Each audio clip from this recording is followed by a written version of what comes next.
Bismillahirrahmanirrahim. Alhamdulillahirabbil alamin wassalatu wassalamu ala Rasulillah wa ala alihi wa sahbihi wa man walah. Amma ba'du. Assalamualaikum warahmatullahi wabarakatuh. Alhamdulillah segala puji hanya milik Allah Subhanahu wa taala. Shalawat serta salam semoga selalu tercurahkan kepada Nabi kita Nabi Muhammad sallallahu alaihi wasallam dan semoga tercurahkan pula kepada segenap keluarganya yang beriman, kepada sahabat-sahabatnya dan kepada para pengikutnya hingga akhir zaman. Dan semoga Allah Subhanahu wa taala menjadikan kita semua sebagai pengikut setianya Rasulullah sallallahu alaihi wasallam. Teman-teman yang dirahmati oleh Allah Subhanahu wa taala, kembali bersama kita dalam daurah kitab Bidayatul Mutafaqih, langkah awal menuntut ilmu fikih yang ditulis oleh Syekh Wahid Abdul Salam Bali hafizahullah taala. Dan alhamdulillah kami telah mendapatkan sanad dan ijazah yang langsung dari yang bersambung kepada beliau dan mendapatkan izin untuk menerjemahkannya dan mensyarahnya dan menyebarkannya. Sebelumnya sudah kita bahas tentang keutamaan menuntut ilmu, khususnya menuntut ilmu ahkam, menuntut ilmu syariat, menuntut ilmu fikih. Dan sudah juga kita sebutkan sebelumnya tentang ilmu-ilmu apa saja yang wajib dipelajari oleh setiap muslim dan muslimah gitu. Nah, pada kesempatan kali ini kita memulainya dengan daurah Bidayatul Mutafaqih kitab Al-Ibadah, tentang pembahasan ibadah. Nah, dalam kitab ibadah ini terdapat 8 bab, 8 kitab gitu. 8 bab maksudnya. Yang pertama kita akan membahas kitab bersuci, kemudian kita akan membahas kitab salat, kemudian kita akan membahas kitab jenazah, kemudian kita akan membahas tentang bab zakat, kemudian kita akan bahas tentang bab puasa, kemudian kita akan bahas tentang bab i'tikaf, kemudian kitab haji dan kitab berjuang di jalan Allah Subhanahu wa taala atau jihad fi sabilillah. Nah, kita masuk pada pembahasan pertama, kitab yang pertama yaitu kitab At-Taharah, bab At-Taharah gitu. At-Taharah secara bahasa itu artinya kebersihan, an-nadhafah. Gitu ya, dan suci atau bersih dari kotoran-kotoran gitu. Walaupun sebagian ulama mengatakan taharah itu ada dua, taharah hati dan taharah badan gitu. Adapun taharah hati itu bersihnya hati dari penyakit-penyakit hati, yaitu akhlak-akhlak yang buruk, sikap-sikap yang buruk gitu, dan keyakinan-keyakinan yang buruk. Nah, adapun taharah badan artinya adalah bertaharah. Secara syariat bertaharah adalah membersihkan atau mengangkat segala hal yang ada pada diri kita yang bisa menghalangi kita untuk melakukan ibadah salat. Atau yang disebut dengan hadas atau najasah. Kita mengangkat hadas dari diri kita atau membersihkan najasah dari tubuh kita yang mana keduanya itu bisa menghalangi kita dari melakukan salat. Maka taharah itu mengangkat keduanya. Taharah itu adalah mengangkat keduanya. Mengangkat hadas ataupun mengangkat najasah gitu. Dan baik dengan air, bersuci dengan air, atau yang semakna dengannya yaitu dengan debu yang biasa kita sebut dengan tayammum. Jadi bisa dengan taharah itu bisa dengan air dan bisa juga dengan debu gitu. Dan nanti akan ada pembahasannya syarat-syaratnya apa, tayammum itu seperti apa dan seterusnya. Itu secara bahasa dan secara istilah dari arti at-taharah itu sendiri atau bersuci. Dan hukum bersuci, taharah ini, hukum bertaharah ini adalah wajib ma'al qudrah. Dia wajib jika ada kemampuan gitu. Kalau tidak ada kemampuan, maka dia ke tayammum dan seterusnya. Pergi ke tayammum. Jika tidak mampu dengan air, maka ya dengan tayammum gitu. Nah, Allah Subhanahu wa taala berfirman, "Wa thiyabaka fatahhir." Dan pakaianmu maka sucikanlah. Saat ingin salat, wa thiyabaka fatahhir. Dan pakaianmu sucikanlah kata Allah Subhanahu wa taala. Dan ayat lain, "An tahhira baitiya lit-ta'ifina wal-'akifina war-ruk'is sujud." Ini perintah Allah Subhanahu wa taala kepada Nabi Ibrahim alaihissalam dan kepada Nabi Ismail alaihissalam agar keduanya membersihkan, mensucikan, mentahharahkan rumah Allah Subhanahu wa taala, Masjidil Haram, Makkah, lit-ta'ifin untuk mereka-mereka yang tawaf, untuk mereka akifin beriktikaf, war-ruk'a untuk mereka yang ruku, was sujud untuk mereka yang sujud. Jadi artinya taharah itu wajib. Saat kita ingin salat, pakaian kita harus taharah, gitu ya. Tempat salat kita juga harus taharah, suci. Bahkan tubuh kita juga harus taharah, harus suci.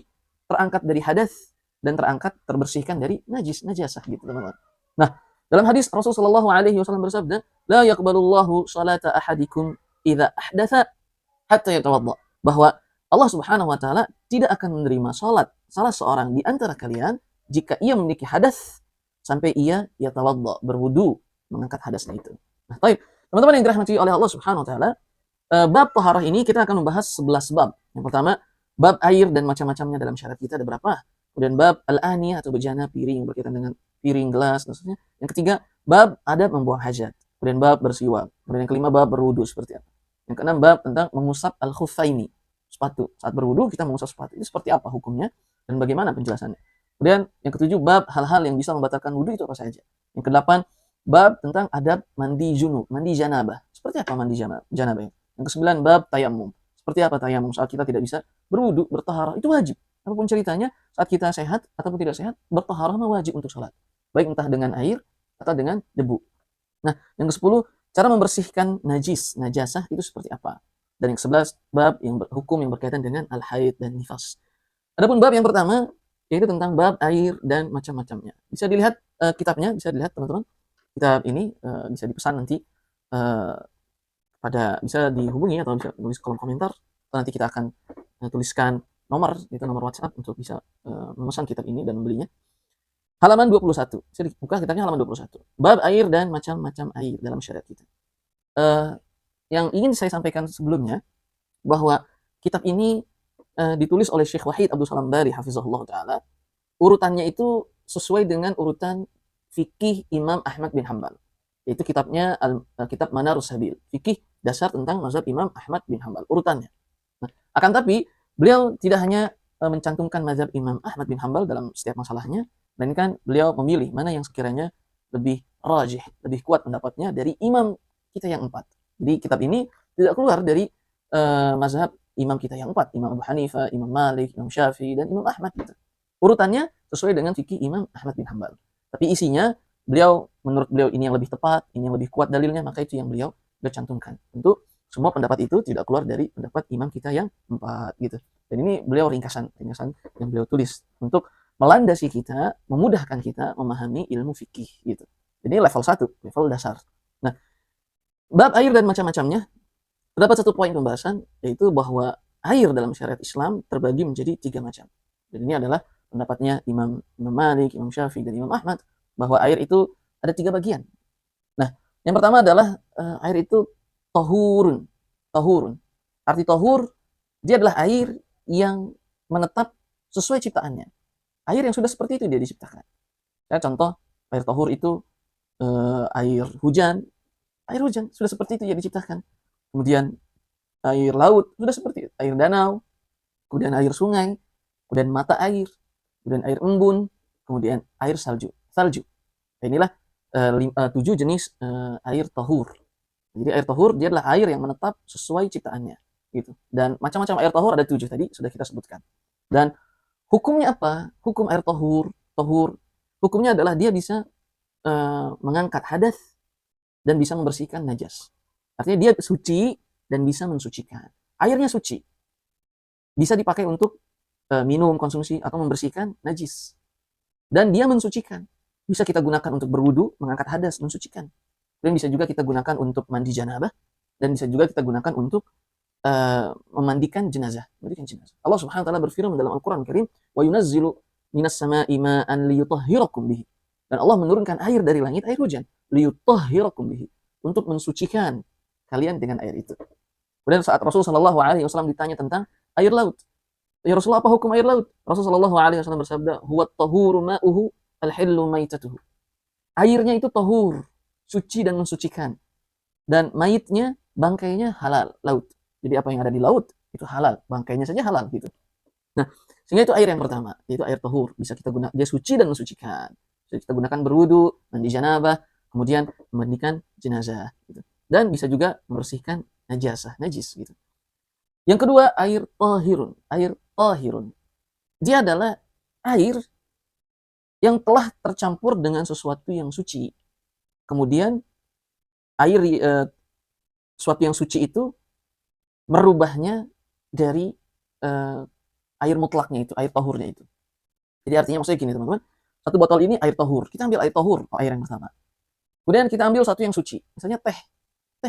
Saat kita masukkan, kemudian tiba-tiba sifat air itu berubah. Maka artinya air yang tadinya tahur, suci dan mensucikan, tapi karena berubah dengan zat yang suci ini, sehingga ia tidak lagi tahur, tapi melainkan tahir. Dia suci, tapi tidak mensucikan. Jadi artinya air tahur ini, jika kita masukkan suatu yang suci, teh, susu, kopi, atau yang lainnya, kemudian suatu yang suci ini merubah 3 sifat air. 3 sifat air tahur. 3 sifat itu adalah rasanya, warnanya, dan aromanya. Jika salah satu saja dari ini berubah dengan sesuatu yang suci, maka dia keluar dari air tahur menjadi air tahir. Hukumnya apa? dia suci, tapi tidak bisa mensucikan. Artinya misalnya contoh air tahir itu apa? Air teh, air susu, air kopi, kemudian kuah daging yang biasa kita masak, dan seterusnya. Dia suci, gitu ya. Awalnya tohurun, suci dan mensucikan. Tapi karena tercampur dengan sesuatu yang suci, kemudian tiga sifat air ini, tohur, salah satunya berubah saja, warnanya kayak berubah, atau aromanya saja yang berubah, atau rasanya berubah. Salah satu dari tiga sifat itu berubah saja, maka dia berubah dari tohur menjadi tahir. Suci, tapi tidak mensucikan. Air teh suci, tapi tidak mensucikan. Artinya, dia tidak bisa dipakai untuk bersuci. Jadi, air tahir tidak bisa kita gunakan untuk berwudu, tidak bisa kita gunakan untuk mandi janabah, gitu. Dan tidak bisa kita gunakan untuk memandikan jenazah. Itu teman-teman. Nah, kemudian yang ketiga, artinya saat Allah Subhanahu wa taala berfirman, "Falam tajidu ma'an fatayammamu." Jika kalian tidak mendapati air mutlak, air tahur gitu ya, maka tayamumlah gitu. Jika kalian tidak mendapati air mutlak gitu ya. Kalau air-air yang tahir yang suci mungkin banyak. Ada air susu, air ini dan seterusnya. Tapi jika kalian tidak mendapati air tahur gitu ya, maka tayamum, bertayamum. Maka di situ menjelaskan bahwa air yang dimaksud yang bisa mensucikan adalah air tahur saja gitu. Nah, adapun air yang ketiga adalah air najis. Air najis. Apakah air najis itu? Air tahur yang tercampur dengan zat najis. Kemudian zat najis ini merubah salah satu dari tiga sifat air tahur. Rasanya jadi berubah, atau yang berubah hanya warnanya, atau yang berubah hanya aromanya. Jika itu yang terjadi, maka air tahur ini berubah menjadi air najis. Air tahur yang telah tercampur oleh zat yang najis, suatu hal yang najis, kemudian najis itu merubah salah satu saja dari tiga sifat air tahur, maka air ini menjadi air najis. Jadi air najis gitu. Artinya hukumnya apa? Dia tidak suci dan tidak bisa juga mensucikan. Tidak bisa, air najis gitu. Nah, misalnya contohnya air apa? Misalnya ada air di gelas misalnya atau di ember kamar mandi, misalnya contoh saja misalnya, tidak terlalu banyak air di ember itu, dan tiba-tiba anak kecil di rumah itu pergi buang air kecil, tiba-tiba buang air kecilnya salah dan seterusnya, atau yang semisalnya lah, ada zat najis yang masuk dan merubah. Nah, maka air itu menjadi najis, tidak bisa digunakan untuk bersuci dengannya gitu teman-teman. Nah, di sini ada permasalahan misalnya air itu ada air dia lebih dari dua kullah. Ini permasalahan pertanyaan teman-teman. Ada air lebih dari dua kullah, lebih dari dua kullah. Kalau misalnya terkena najis, tapi najis itu tidak sampai merubah salah satu dari tiga sifat air, apa hukum air ini? Hukum air ini suci. Nabi SAW mengatakan, al-ma'u la yunajjisuhu syai'un. Air itu tidak ada yang bisa membuatnya najis. Tapi syaratnya tadi dua kullah. Airnya dua kullah gitu. Dua kullah itu seperti apa sih? Dua kullah itu ada yang mengatakan paling kecil volume airnya 174 liter. Itu 174 liter sebesar apa itu drumnya? Gentongnya sebesar apa itu? Atau ada yang mengatakan yang paling jauh 270 liter air. Itu dua kullah, takaran dua kullah. Kalau air yang sebanyak itu terkena najis, gitu ya. Terkena najis, kemudian najis itu tidak merubah salah satu dari tiga sifat air, tohur, maka air itu tetap suci. Boleh dipakai berwudu, mandi janabah, dan memandikan jenazah.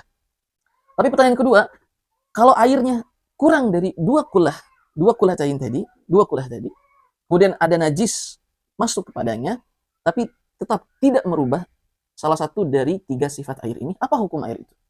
Hukum air itu adalah tetap suci dan mensucikan. Karena ibrohnya adalah berubah nggak salah satu dari tiga sifat air tahur itu.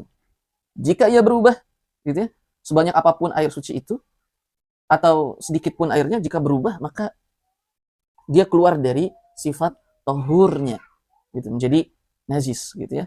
Maka artinya air yang seperti itu tidak bisa digunakan untuk bersuci. Pertanyaan berikutnya, apa hukum air musta'mal? Air yang telah digunakan dari berwudu. Kita berwudu nih, kemudian air bekas wudu kita, boleh nggak kita gunakan untuk berwudu lagi? Atau ada air bekas janabah, mandi janabah, kemudian air bekas itu kita pakai untuk berwudu. Bolehkah air musta'mal, air yang telah dipakai itu, kita pakai ulang untuk bersuci?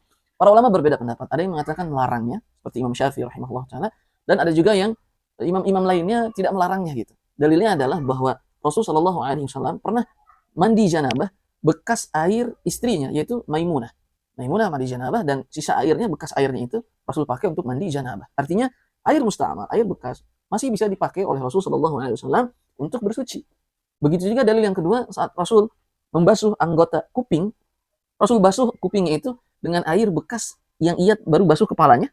Air bekas sudah baru basuh kepalanya, kemudian beliau basuh lagi telinga tanpa dengan air yang baru, melainkan dengan air yang bekas. Air bekas ia membasuh kepalanya gitu. Nah, artinya para ulama berbeda pendapat, ada yang mengatakan tidak boleh dan ada yang mengatakan boleh. Nah, maka itu saja mungkin teman-teman yang bisa kita sampaikan pada pembahasan pertama ini, yaitu tentang bab air dan macam-macamnya. Wallahu taala a'la wa a'lam bishawab. Subhanakallahumma wa bihamdika asyhadu an la ilaha illa anta astaghfiruka wa atubu ilaik. Wassalamu alaikum warahmatullahi wabarakatuh.